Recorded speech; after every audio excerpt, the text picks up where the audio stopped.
ప్రకటన గ్రంథము 21వ అధ్యాయము 4వ వచనాన్ని చదువుకుందాం. ఆయన వారి కన్నుల ప్రతి బాష్ప బిందువును తుడిచివేయును. Praise the lord. ఎంత శ్రేష్టమైన మాట అది. మనిషి జీవితంలో కన్నీళ్లకు చాలా కారణాలు ఉంటాయి కదండి.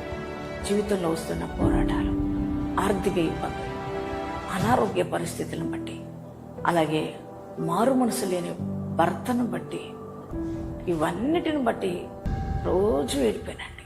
నా జీవితంలో ఈ దుఃఖం ఎప్పుడు పోతో అని అనుకుంటున్నావా? నీ దేవుడు ఏదో మాట్లాడుతున్నాను. నేను ప్రతి దినం అలా కన్నీళ్లతోనే నీ దేవుడు ఉంచడు. ఈ బాష్పబిందులు నేను తుడి చేస్తున్నాను. ఈ సమస్యలన్నీ క్లియర్ అయిపోతున్నాయి. డాడీ నాకు ఎవరు లేరు అనుకున్నా, నా కన్నీళ్ళు తుడిచే దేవుడు నువ్వు ఉన్నావు. నేను నమ్ముతున్నా. ఈ వాగ్దాన్ని రిసీవ్ చేసుకున్నా. అందుకు నీకే వందనాలేసైనా శక్తి ఆయన చెప్తారండి. ఎంతమంది ఈ వాగ్దాన్ని రిసీవ్ చేసుకున్నారు? అందరి జీవితాలు ఈ వాగ్దానం నెరవేర్చబడును గాక.